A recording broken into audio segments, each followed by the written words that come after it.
Maravilha, só coisas boas, muita alegria. Parashá Re'e Anohi Noten Lifnechem Hayom Berachá Veklala. Muito bem, veja, Am Israel, eu dou, Ribonon Sheolam, para vocês, Berachá ou Klala, bênção ou maldições. E aqui está a essência dessa Parashá, o ato de ver, tanto de ver com os olhos físicos como os olhos da alma, como traz um livro do Rabino Miller. Ele se refere inclusive ao mestre Israel Salanter sobre também aquilo que a gente deve guardar. Inclusive está saindo um livro do meu querido amigo, o Rabino Yosef Eliyahu Teles, sobre Shemirat Einaim B'Machshavah, chamado de Shemirat Einachem Ve'Machshavot, ou seja, aquilo que se precisa guardar com os olhos e com os pensamentos.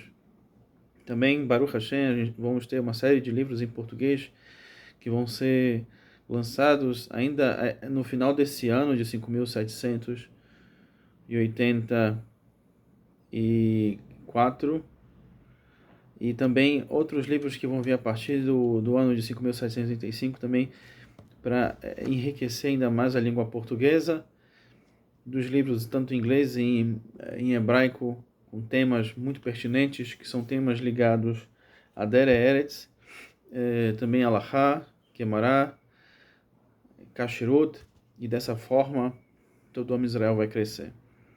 Ontem, conversando com o Rabbi Shimon, ele trouxe para mim um Rizuk. Eu disse para ele que a minha esposa pediu para eu não jogar futebol nesse período, para eu poder me dedicar ainda mais no estudo da Torá. E claro, é óbvio que a gente precisa colocar o corpo em movimento de alguma forma, né, fazer alguma atividade física, quem assim pode, mas tomar cuidado. Quem vai em academia, etc., o religioso tem que tomar cuidado com o que ele vê. Então, procurar horários onde só tenham homens, se for homens ou a mulher procurar treinar numa academia que seja só de mulheres, e dessa forma evitar um contato um pouco maior, porque infelizmente, e parafraseando o livro do Rabino Miller, que também se refere, inclusive, o que traz a Salanter Foundation, baseado no Israel Salanter Foundation, os olhos são os espelhos da alma, são as janelas para a alma. Então, aquilo que os olhos veem, a gente absorve. Então, tem que tomar um pouco cuidado para que não se caia nesse sentido. Então, eu tive o contato com muita alegria, tanto com o Shalia do Rebbe de Biala Ostrova, o próprio Rebbe, e o Shalia falou dessa importância de cuidar dos olhos, também como consta e também como traz no Shomei Munen do Rebbe, que trouxe grandes mestres, entre eles o seu neto, o Mevakeshei Muner, de Toldot Aharon. Bom, temos que guardar os olhos, temos que saber como olhar para as pessoas. Fisicamente, o homem deve evitar, e ele não pode olhar para áreas indiscretas de uma mulher. Ele tem que procurar olhar no raio e no campo de visão, e dessa forma ele evita que se crie desejos desnecessários. O único desejo que o homem deve ter, o desejo real, além do estudo da Torá, que é do chá, e de praticar mitzvot e de estar consciente e conectado com Deus, é de poder agradar a sua família. E a gente tem que tomar cuidado com os testes do dia a dia, da Yetzer Hará, inclusive aqueles que a gente cria. Por isso também é importante a gente ter consciência das berachot, das bênçãos que a gente faz antes e depois dos alimentos. Quando a gente faz uma brachá, a gente assim traz a Kabbalah em nome do rabino que teve, inclusive, há 2 dias atrás, a sua Hilula, Yehuda Fatia, ou Fataya, que teve o zehut, o mérito muito forte de ser um dos alunos do Ben Ishai. Quando a gente faz uma brachá, a gente cria um anjo, que é um dos nossos defensores, diferente quando a gente faz uma verá, que a gente cria um anjo pela uma polaridade negativa, que também a essência desse anjo é tentar fazer com que a gente faça techuvá e cresça, e a gente inclusive está se aproximando do mês de Elul. Então, nós temos que ter cuidado com os olhos, e também a gente tem cuidado com a boca, com o ouvido, Isso no sentido físico, isso em relação a almoçar, isso em relação àquilo que é ligado com a Hassidut procura ver de que forma a gente pode reer de forma positiva, é Bemet Lihiot, olhar as coisas sempre do bom tom. Perdi o táxi, Baruch Hashem, perdi o táxi, assim traz a Hassidut de Breslov. Se você perdeu o táxi, tem um porquê para isso, para ter ocorrido da melhor forma. O sétimo Rebbe de Lubavitch, o Rebbe Menachem Mendes Nesson, traz que nas verdades das verdades não existe Klala, existe sempre uma brachá. Às vezes ela está oculta, mas um momento ela vai se revelar do porquê de um determinado fato está acontecendo, mas não existe.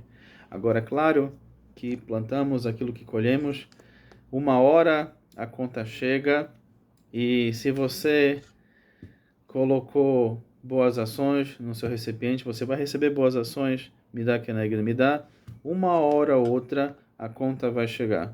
Então, procure na sua balança da vida colocar só boas ações. É isso que se refere, inclusive, esse primeiro passuque da Torá, e com isso a gente evita de ter balagã e problemas na vida. Olhar as pessoas e aquilo que acontece na nossa volta sempre com bons olhos, da forma positiva.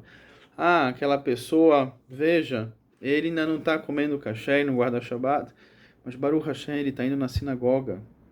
Baruch Hashem, ele começou a acordar cedo para ir na sinagoga, ele começou a frequentar lugares onde vende comida kasher. Ele olha sempre com bons olhos, né?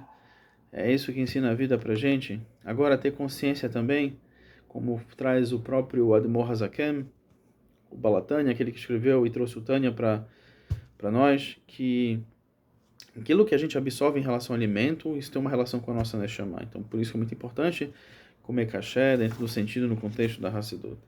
A partir da quarta aliá, nós temos algo muito bonito, e o Dalet significa porta, Id, também é um acrônimo de judeu. Todo judeu, na verdade, tem que comer kasher, e a gente tem que ter consciência.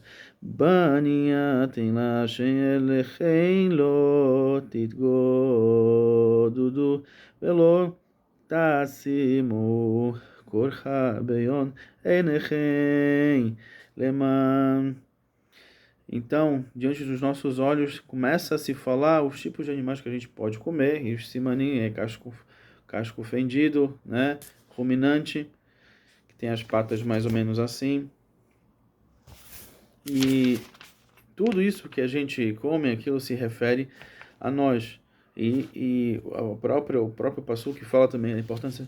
E para Israel não pode comer sangue, os peixes têm que ter escamas e barbatanas, né? Existe uma série de pássaros que a gente pode comer, ofot, né? Os pássaros que se refere, galinha, frango, etc. É óbvio, claro que com xerritá e da melhor forma. E tem um momento que a Torá traz vários nomes, né? Como no 13º passo, que assim traz, né, os tipos de ave, o bútil, o abutre, a família do bútil, etc. Então, numa certa Hulim, exatamente na página Samer Gimel Amud Bet, ou seja, na página 63, no Amud Bet, traz para a gente que a Torá ela faz a relação de advertir esses nomes para que não deixe nenhum espaço para quem quiser disputar a identidade dessa ave. Ah, aquela ave naquele país, naquele lugar, desse modo que quem deseja proibir não o chame de Raá, enquanto aquele que deseja permita diga o nome dele é Dayá, ou este é chamado de Ayá, e esta a Torá não proíbe. No caso das aves, a Torá enumera as espécies impuras para ensinar que as aves das espécies puras são mais numerosas do que as impuras, pois a Torá enumera a categoria das espécies menos numerosa. E é óbvio, na dúvida, sempre consulte pessoas que têm mais consciência, mais conhecimento, estão a te ajudar no caminho hoje e sempre. Só coisas boas.